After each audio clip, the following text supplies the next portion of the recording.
Hi everyone, welcome to Book Launch Basics. This is part 8. This is the final installment in this series. You've been along with me for the ride through parts 1 through 7, hopefully. If you haven't, you can see the links to all those different installments right here on this same page. If you're watching this over on YouTube, please follow that Substack link over to the main page where this video lives, where you can then go back and watch parts 1 through 7 or whichever ones you might have missed. Now, my book launches just happened last week, so I've been sort of following along and doing the same things in the series that I've been telling you all to do all along since it started. Now, let's recap where we've been. In part 1, we covered your online author presence and your website. How do you present yourself on social media? This also includes your branding in a way, really like the colors and fonts and, what do your headers look like on your social media accounts? It's all those decisions that you make and how you present yourself online. And the cool thing about all of that, you get to decide exactly what that all looks like. But that also means that you have a lot of decisions to make. What this means for me is as I got closer to my book launch, I realized I hadn't done a lot of the housekeeping I should have done in the past year or two. So it was time to update my website, which I'm very proud of. I really love how that turned out, but also then create sort of a different kind of branding. I'd been very much branded to my first series that came out, which is Celtic mythology inspired. So I had a lot of like Irish images, and I needed to have slightly more broad branding because I have books that are coming out that are contemporary and not fantasy and not magic and witches and different things like that. So I definitely had to think through my branding and my color scheme and my fonts. Luckily, I have someone on my team who is a graphic designer who helped me kind of come up with a new brand kit that I was able to then use on my website and on my social media platforms as I was updating those things. I also had to update like my biography to include my new books, and that is across the board, like wherever I'm a member of an or like writing organization, or even in my social media where you get the space to write your bio. I had to update those as well. So that part 1 of this series is all about online author image and your website and all of that. And I encourage people to do that when they are getting ready to put their book out, like long before that, like even in the editing phase and all of that. So you're not doing it right up tight to your book launch. You want to have those things in place long before you are in the thick of your launch with a lot of, the social media posts and things. You want to have established those accounts, and hopefully then you're just updating them and editing them.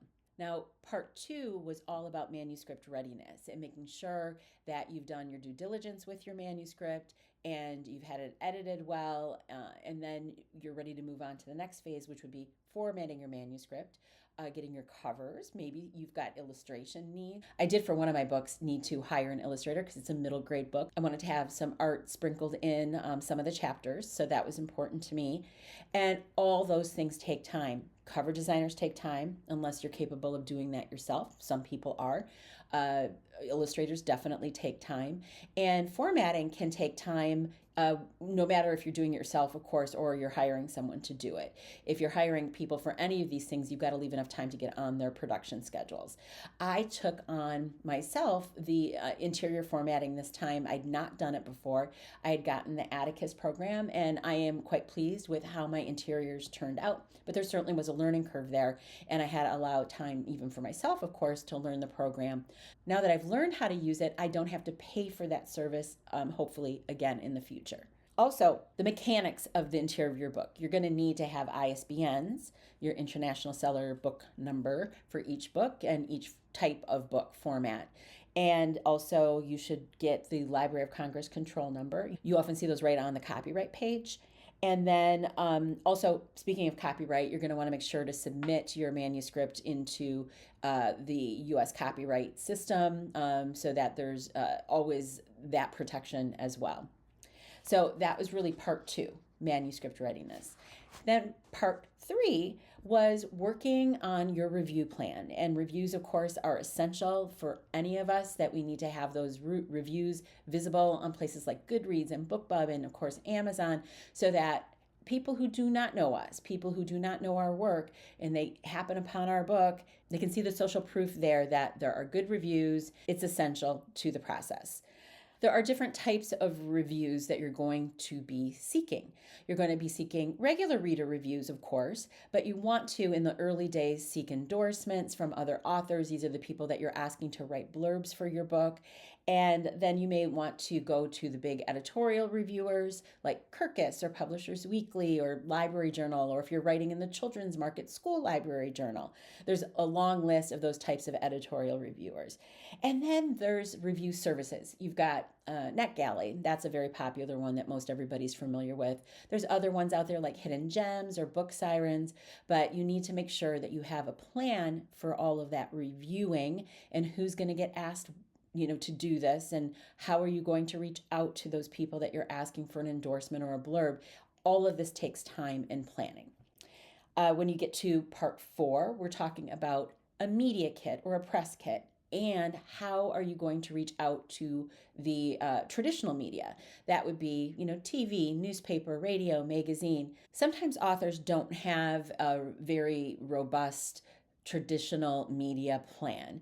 It really depends on what kind of book you're putting out and what kind of splash you can make and what kind of hook you can create that would maybe draw in some media attention. So that really is on a case-by-case basis. If you want to see what a media kit or a press kit looks like, head on over to my website. If you go under my About tab, there's a drop-down menu and you can see the press kit there. You can take a look and see what I included and what my press release looks like and all of that. So in part 4, I walk through the entirety of what goes in a press kit and how to create those materials. So I'm talking about press releases, the book information sheet with all the relevant information about your book, and also possibly a review sheet that shows the endorsements that you've been getting in a nice list. So again, the social proof for that traditional media outlet to say, hey, yeah, this book is really getting some attention. And then part five then of course is social media outreach.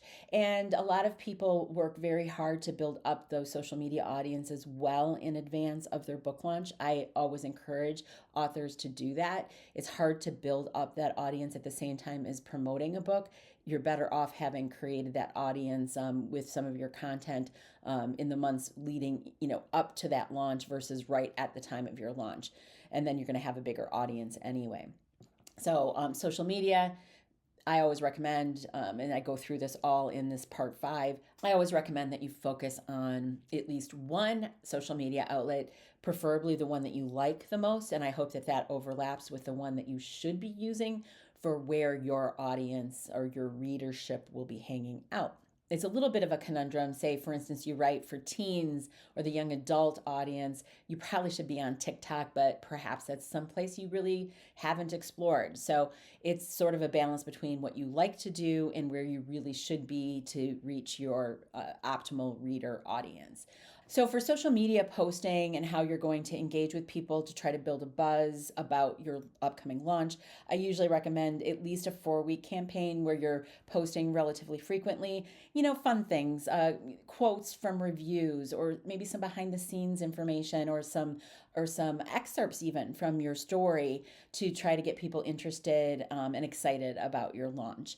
Also, you want to leverage other people's audiences that they've built. So you want to probably sign up for some blog tours, or you want to guest blog on other people's platforms. That way then all the work that they've put into building an audience is helpful to you when they provide you with that guest slot, either through a blog tour or through a guest blog. I go through all of this in a lot more detail in segment 5. This is just an overview.